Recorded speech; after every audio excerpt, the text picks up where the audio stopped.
episode of Boozin on a Budget here on Titan TV. It is the year in review episode. In this episode, we're going to talk about my favorite beverage experiences that I had in 2022, and we'll look ahead to some of the trends and some of the things I'm looking forward to in 2023. Let's start with whiskeys. Some of my favorite whiskeys this year were craft whiskeys, things from smaller distilleries, smaller operations. Store picks really stuck out to me this year, as those are ones that have been chosen by a store, a bar, restaurant, whatever, and those have always been good to me. So those were some of my favorite whiskeys this year. So let's talk. I've got three that have really stuck out that I want to talk about. Stellum. Stellum is from Barrel Craft Spirits, and they came out they're new, relatively new, in March of 2021. They started blending their whiskeys and putting it out. These are awesome. Truly unique offerings from Stellum. They have a bourbon whiskey and a rye offering, as well as some other one-off offerings that they have as well. What I like about these, they're generally all high-proof offerings, and you can get your hands on these Stellum Straight Bourbon for about 50 bucks. That bottle of Stellum Straight Bourbon for 50 bucks is just about as good as you can get if you're looking for something truly unique yet drinkable. So watch Stellum. If you haven't tried Stellum yet, give them a try. I think they're going to do big things here in the next couple of years. One of the best Stellums that I had this year was a store pick from one of my local liquor stores, Liquor Lineup 2 to be exact, in Las Vegas. Again, these store picks, that's an added bonus because somebody's gone out from that store and said, this is the barrel that we really like. And man, I had a Stellum store pick from Liquor Lineup. It was phenomenal. The next whiskey I want to talk about is Frey Ranch. Now, I'm a bit biased because I'm from Nevada, and this distillery is right here in northern Nevada, where I'm from. This is a grain to glass distillery. They grow all the grains, they do everything on the farm, distill it, put it in the barrel, age it, bottle it, all that. So that's a story in and of itself. It is a craft distillery doing everything right there on the ranch. They are making fantastic whiskey, and they are just going to continue to put out different offerings. They got some different grain products coming up, 100% corn whiskey that you can get at the distillery, a quad malt. They're starting to experiment with different grains too, as you're going to see in the future. They're going to put out some offerings there with some different grains. And then really something that I've noticed over this last year was that they're really getting into the single barrel game, the store pick game. You're seeing these different single barrel Frey Ranches come out. High proof stuff. Their bottled in bond rye I got to try this year was incredibly good. So keep your eye on them. These guys are doing big things in the whiskey world. Every single one of their whiskeys that I've tried so far has been fantastic. Again, I'm a little bit biased. They are a Nevada product and I'm a Nevada boy, but Frey Ranch has really taken the country by storm. They've really notched their place in the whiskey world. If you haven't tried Frey Ranch yet, I highly recommend that you do that. Incredibly tasty stuff. You can buy Frey Ranch. Let's just say the straight bourbon will run you about 40 to 45, depending on where you might find it. Their rye, 100% rye, bottled in bond, comes in at about 60 bucks, a little bit more expensive, and then their single barrel offerings and their store picks. I actually lucked out and got a Frey Ranch store pick for like 40 bucks. Couldn't believe that. Most that I've seen are around 100 bucks. So give Frey Ranch a shot. They got these beautiful, heavy, awesome bottles, and they make incredible whiskey. Now, for my whiskey of the year though, really tough to pick because I tasted a lot of different whiskeys. But here on Boozin on a Budget, we are about QPR, quality to price point ratio. So probably the best whiskey that I had that fits that QPR model was Still Austin the Musician. Still Austin has a number of offerings. They even make gin. They have a cask strength whiskey. They have a bunch of other stuff coming out too. They are another craft distiller. They are another craft distiller that does things grain to glass, just like Frey Ranch. They're from Texas, Austin, Texas, to be exact. Their bottles are really cool. They have some really cool artwork on there, but all the grains are grown in Texas. It's distilled at their distillery. So that alone is a story. However, it stuck out to me because this Still Austin Musician that I had, I paid, I think 40 bucks. I paid $39.99 for it. And it just stuck out as truly unique, truly flavorful. There was so much to be had in that Still Austin Musician for such a low price point. It's like 98.4 proof, so a decent proof on there as well. Again, it's a craft spirit, so I would give them a try. I'm really excited to try their cask strength whiskey because that should have even more of a mouthful of flavor. But probably the one that stuck out as the most unique, most flavorful, grain to glass craft distillery for my pick for 2022 Whiskey of the Year, meeting our QPR model, was Still Austin, the musician. All right, guys, let's move on to wine. I'll be honest, I drank a whole lot more whiskey in 2022 than I did wine, but I did taste quite a number of awesome wines as well. I want to start just by saying this is one of the best wines that I tasted. Just a Ted Red, nothing fancy, 2017, Lake County appellation. You can find some of this stuff in your grocery stores. I guess what I really want to point out is that if you're educated a little bit about wine, if you know what you're looking for, and even more so if you're willing to go out and try some of these things. I paid $9.99 for this. It's one of the best reds that I had all year. I just found it at a grocery outlet in Reno, of all places. I know not everybody has a grocery outlet, but be open to trying some of the stuff in your grocery store. There's some terrible stuff in the grocery store. Your Menage a Trois, I don't even know if they make that anymore. Just get out there and experience some of these. There is good wine at cheap price points to be found if you're willing to go look for them. So this Ted Red, if you find this one, give this one a shot. Super good. Really though, I want to say for me, the all-star wine for the year was Cremant. Cremant is sparkling wine from France that is not in the Champagne region. So again, that QPR model, we're looking for the best booze at the best prices. Look for, if you're into champagne but you don't want to pay champagne prices, everybody's feeling the pinch a little bit in their pocketbook. So if you are wanting to try some stuff like champagne but you don't have the money for it, go for something that's bubbly, that's not in the Champagne region. There's great wine to be had. Cremant, I had some lovely Cremant de Bourgogne, which is about as close to champagne as you can get without being champagne. I think I paid $19.99 for a bubbly wine that gave me a really similar champagne experience. If not, maybe you couldn't even pick it out of a blind taste test because it's so close to champagne. I also want to talk about other bubbly wines. This one is a Mumm from Napa. A lot of people just generally say, oh, champagne. If it's not from the Champagne region in France, it's not technically champagne. However, there is wonderful bubbly wines to be had out there for a lower price point. I think this one was a little more expensive, like 22, 23 bucks. Haven't opened this one yet. Actually haven't had Mumm, but expecting this one to be very tasty. Instead of paying that 50, 75, 100, 150 for champagne, you can find some awesome bubbly wines at a lower price point outside of the Champagne area. What's coming up in the wine world? Well, I think you're going to start to see more experimental stuff. Something that started taking place over the last few years was something that we call orange wine, which is just a white wine grape that is fermented with the skin on, that gives it kind of an orange tinge. So orange wine is new. I actually haven't had an orange wine, so maybe I'll make that a goal for me in 2023 to find and try an orange wine. Organic wines, those are going to continue to be popular in the market. I want to start getting back into my wine. I kind of got off the wine train for a while, got on the whiskey train, but I'm really starting to enjoy my wines again. There's so much to learn and appreciate about wine, and I would encourage you to dive in. You don't have to break your pocketbook to do so, and that's why I started educating myself so much, so that I could find some really good wines that were within my price point. Because boy, you can spend a ton of money on wine, and I don't have a ton of money to spend on wine, so I wanted to find the best wine for the best prices. So get out there, educate yourself about wine. I'm going to get back into wine a little bit more as the year goes on, and we're going to talk wine in our wine episode. That is coming up here shortly as well. Moving along to beer. Let's talk about some of the beer that I drank this year. I drank a lot of local Las Vegas brewery beers. I would encourage you to get out wherever you are in the nation and try your local breweries, because that's where all the fun stuff is happening.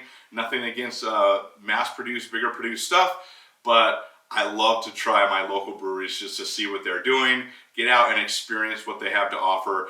They're being experimental. There's sours now and milkshake IPAs and fruited this and all kinds of stuff. I'll be honest, I'm not into some of the fruited stuff. You may be, so give it a try. Suffice it to say, they're doing all kinds of fun experimental stuff with beer, and it's a great time to be into it. It's not all about IPAs, although I believe that going into 2023, your IPAs are going nowhere.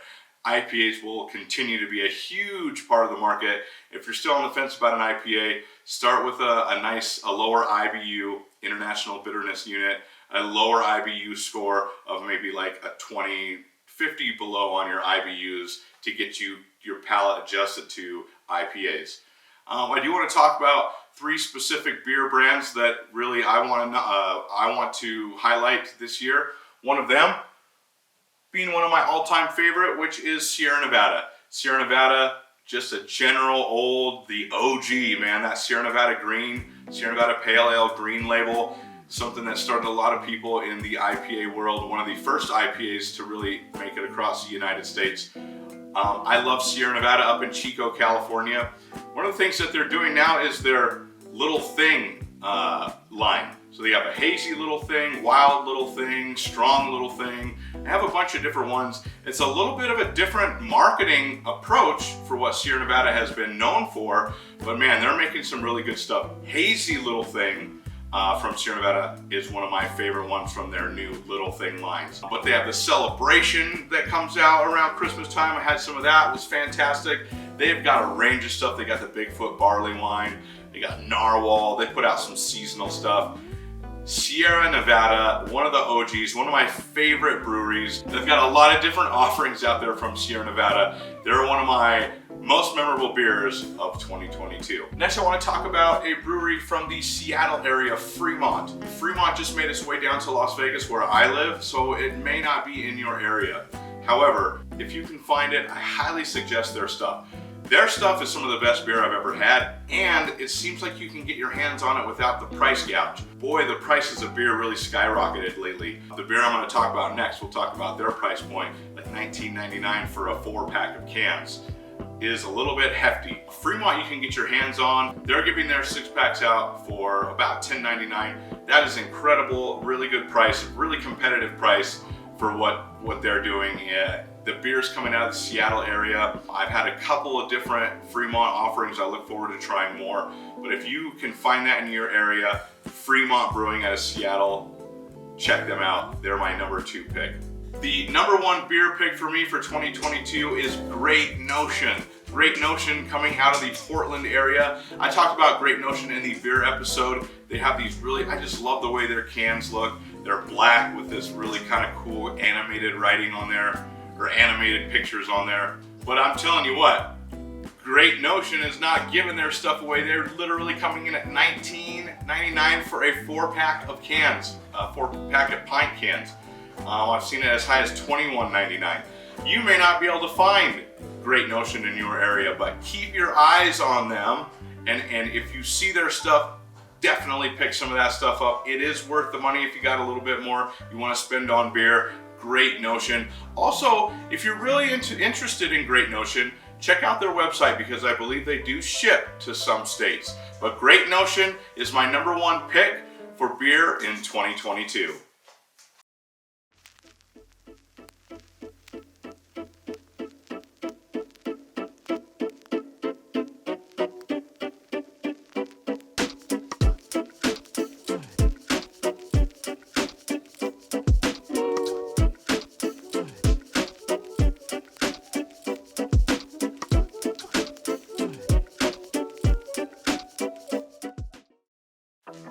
Guys, welcome to my next segment, Binge Thinking. In Binge Thinking tonight, we're going to talk about what I think is going to be some trends moving forward and some of the apps that you can use to explore alcoholic beverages. One of the biggest ones, if it hasn't made it to your area yet, actually hasn't made it to Las Vegas, but I believe this is available in most other markets, is Drizzly. The app Drizzly allows you to basically, it's like Uber Eats or Postmates. You put in your order for whatever wine, your beer, your whiskey, whatever, and somebody will actually come and deliver it to your house for you. So I think Drizzly, it is an app. Get on Drizzly. This is the way the world is changing. Now they bring our groceries, now they bring our beer, they bring our whiskey right to our doorstep. Something really cool to check out, Drizzly. Another thing I want to highlight is in the wine world, there's all kinds of like mail order wine you can get. There's wine clubs, there's beer clubs where they'll send you different wines, different beers. Flaviar is a whiskey sample. They'll send you different samples. It's a fun way to try new things and to get your hands on some of the products that maybe you can't get in your area. So this home delivery of alcoholic beverages, I think, is just going to continue to proliferate. Drizzly is a huge thing. Wine Searcher, wine.com. You can find all kinds of different apps where you can order this stuff and they'll send it to your house. This is a wonderful way to get out and experience new beverages that you may not have had before. All right, I'm filming a little earlier in the day today, so I am not having an alcoholic drink for drink of the week. But let's talk about what we're gonna do here. It's been snowing where I'm at right now up in northern Nevada visiting family for the holidays. And what are we looking for when it's cold out, when it's snowing? We're looking for something hearty, right? Your proof on your whiskey will go up a little bit, keep you a little bit warmer on those cold winter nights. Your beers will get darker in the wintertime and heartier, thicker, right? Our porters, our stouts, our things like that is what we're gonna drink in the winter. Wine, your nice heavy reds, your Cabernets, your Zins, you know, your Merlot, stuff like that. Those are gonna complement those hearty winter meals. So we're gonna pair all this stuff with our hearty winter meal, like our stews and our chilies. We had lasagna the other night. We paired what was it? It was a red wine. It paired incredibly well, super tart, fruity red wine that we paired with our nice hearty lasagna. So this here too, I've been kind of sipping on this, a Jack Daniel's single barrel proof. Woo ma! This one coming in 132.9 proof. This will keep you warm, so look out for that. Get yourself used to those higher proof whiskeys, nice dark reds, your hearty dark beers. Get you a hearty winter meal and pair it with your favorite alcoholic beverage. All right, my friends, I want to talk real quickly about what I'm looking forward to in 2023. I addressed some of that earlier, but I just want to start trying more wine. I want to start getting out. I think you're just going to see more craft everything, craft beer, craft wine, craft whiskey. These smaller producers are starting to really take their shape in the landscape of your alcoholic beverages. Nothing against mass-produced stuff. There are some great large-produced stuff. That's not going anywhere either. But I really have been seeing this craft movement happen for the last few years. I've jumped on board. It's really interesting to me to try those smaller things. They usually have a cool story of where it's come from, how they came about. One of the coolest ones that I came across this year was Broken Barrel.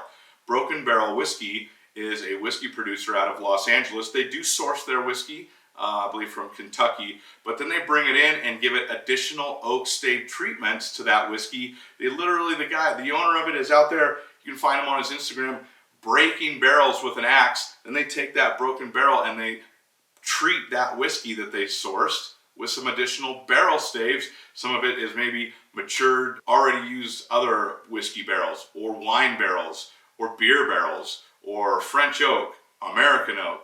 They're just taking these and they're putting it in their whiskey and they're experimenting. So that's what's cool about some of this craft stuff is across the board, wine, beer, and whiskey. We're experimenting, we're pushing the boundaries a little bit more.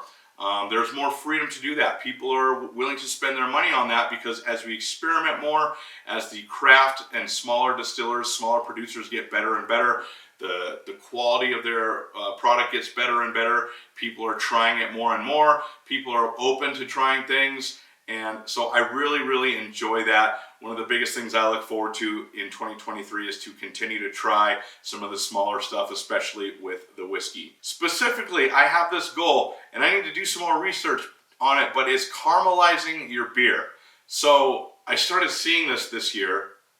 They're literally taking like a hot metal poker, heating it up, and just sticking it in their beer. It foams up, and I think it is supposed to produce, and then, they take it out. I think it is supposed to produce a real creamy, rich, different experience for that beer. So some of your favorite beers that you've already had, hundreds and hundreds of times, you can caramelize them and get a whole new experience. I'm gonna maybe look to buy a caramelizer. You'd have to get a caramelizer and then a torch, a literal blowtorch to heat that up and then stick that in your beer. I'm gonna do some more research on that. We'll talk about that in a future episode, but I'm looking forward to trying that too, caramelizing your beer. That and just getting out and really getting back into my wines. There's so many wines to try, and I want to get back out there and try them all without breaking the bank. We're going to get into that in the wine episode, but wine is just really interesting because it takes the character or the personality of the place where it comes, the geography, the terroir. So you can really read and research that, and there's so much interesting information, and then you can go and taste it. See what you think. See if you can tell the difference between Napa Valley and Lodi or some of those other places. Can you taste the difference between wine from Washington State or California? So you can really get in. It's really fun to taste this and enjoy and experiment and learn about all of these drinks. And again, if you do a little research, if you learn a little bit, you can do all this without breaking your bank. That's exactly what we're about at Boozin' on a Budget. I want to wish everybody a happy new year. We're going to continue to taste in moderation and explore all of these drinks as we move into 2023, and I'm incredibly excited to see what this new year will bring. I hope it's been good to you so far. You guys take care of yourselves and join me next time on Boozin' on a Budget here on Titan TV.